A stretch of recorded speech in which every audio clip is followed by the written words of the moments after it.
نحمده ونصلي على رسوله الكريم اما بعد فاعوذ بالله من الشیطان الرجیم بسم اللہ الرحمن الرحیم۔ جی ہم آج تعزیت کی جو مرنے والے کے گھر جا کے جو افسوس کیا جاتا ہے اس کی سنتوں کے بارے میں دیکھتے ہیں۔ مختصر سی ہیں لیکن اسی طریقے سے اس کو کیا جائے تاکہ اس کا ثواب ملے۔ تعزیت کا ویسے ہی بہت زیادہ ثواب ہے، کسی کے گھر تعزیت کرنا سنت سے ثابت ہے، اور اللہ اگر آپ اس کو قرآن و سنت کے مطابق کریں گے تو پھر اس کا ثواب دگنا ہو جائے گا۔ جی میت کے اہل خانہ سے تعزیت بھی آپ صلی اللہ علیہ وسلم کی سنت ہے۔ آپ صلی اللہ علیہ وسلم کا فرمان ہے، بے شک اللہ کا ہے جو اس نے لے لیا اور اسی کا ہے جو اس نے ذمہ دیا، ہر ایک کا اس کے ہاں وقت مقرر ہے، پس چاہیے کہ وہ صبر کرے اور ثواب کی امید رکھے۔ آپ صلی اللہ علیہ وسلم کا طریقہ ہے کہ میت کے اہل خانہ لوگوں کے لیے کھانے کی تکلیف نہ کریں، بلکہ حکم فرمایا کہ لوگ ان کے لیے کھانا بنائیں اور بھیج دیں۔ اہل میت کے ہاں تعزیت کرنے والوں کا اکٹھا اور اجتماع آپ کی سنت سے ثابت نہیں، نیز ان کے لیے قرآن بیٹھ کے پڑھنا گھر میں یا قبر پہ یا کسی اور جگہ یہ سب بدعتیں ہیں، اور ہر آنے والے کو بار بار ہاتھ اٹھا کے دعا کے لیے کہنا یہ بھی بدعت ہے۔ آپ صرف دعا کے لیے کہیں کہ ہمارے فوت شدگان کے لیے آپ دعا کیجیے گا،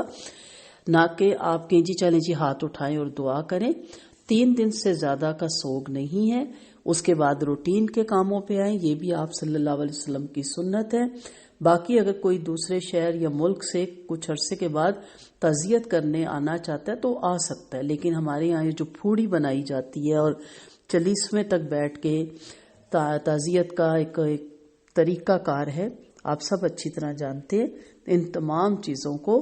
بدعت میں شامل کیا گیا ہے۔ تو اس طرح کی ہر چیز سنت سے ثابت نہیں ہے، اس لیے جب خدا نخواستہ زندگی میں ایسا موقع ہے اور آتا ہے، یہ انسان ہے جب دنیا میں آیا ہے تو اس نے واپس جانا ہے، تو سنت کے مطابق یہ سارے کام کیے جائیں تو انشاءاللہ ایک تو اس پہ صبر کرنے کا بھی ثواب ہے، اور پھر سنت کے مطابق تعزیت کرنے کا بھی بہت زیادہ اجر و ثواب ہے۔ جب بھی کسی کی ڈیتھ ہو، اس کے گھر آپ کو جانا ہو، تو آپ جو میت کی بخشش کی دعا ہے وہی وہاں جا کے بیٹھ کے ہاتھ اٹھائے بغیر بھی پڑھ سکتے ہیں، اور اس کی بخشش کی دعا کریں، گھر والوں کو صبر کی تلقین کریں، اس کی اچھی باتیں دہرائیں، ان سے اس کی اچھی باتیں سنیں تاکہ اس کی دل جوئی ہو۔ قرآن پڑھنا، گٹ کے پڑھنا، بیٹھ کے کٹلیاں پڑھنا، کوئی خاص وظیفہ کرنا، یا جمعراتوں پہ اس کے بعد جمعراتیں کرنا، چالیسویں کرنا، کلوں پہ جانا، یہ ساری چیزیں سنت سے ثابت نہیں ہیں۔ تو تعزیت ایک سمپل سا عمل ہے، سادہ سا عمل ہے۔ اصل ہے کہ جو گھر میں لواحقین ہیں ان کا تھوڑا غم کم ہو جائے، انہیں صبر آ جائے، ان کے ساتھ بیٹھا جائے، انہیں یہ احساس دلایا جائے کہ آپ کا اگر ایک پیارا گیا ہے تو آپ کو بہت سے پیار کرنے والے ابھی آپ کے پاس موجود ہیں، نہ کہ وہاں جا کے پہلے شربت پیا جائے، پھر کھانا کھایا جائے، پھر چائے پی جائے اور پورا دن وہاں گزارا جائے، اور یہ سمجھا جائے کہ یہ طریقہ میرا سب سے بہترین ہے کہ میں نے صحیح تعزیت کی، تو یہ سنت سے ثابت نہیں ہے۔ سنت کے طریقے سے تعزیت کریں اور بہت کم وقت کے لیے جائیں اور جلدی وہاں سے اٹھ کے آئیں، اور بلکہ ان کو آپ، کیونکہ ان پہ غم کی کیفیت گزری ہے، نبی کریم صلی اللہ علیہ وسلم کی سنت کو سامنے رکھتے ہوئے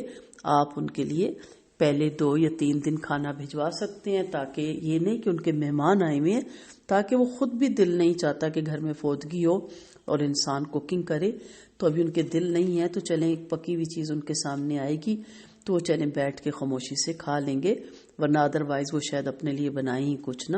تو ان سنتوں کو فالو کریں، اس کے علاوہ تمام بدعتوں کو چھوڑ دیں، کیونکہ بدعتی حوض کوثر کے پانی سے محروم کر دیا جائے گا۔ السلام علیکم ورحمۃ اللہ وبرکاتہ۔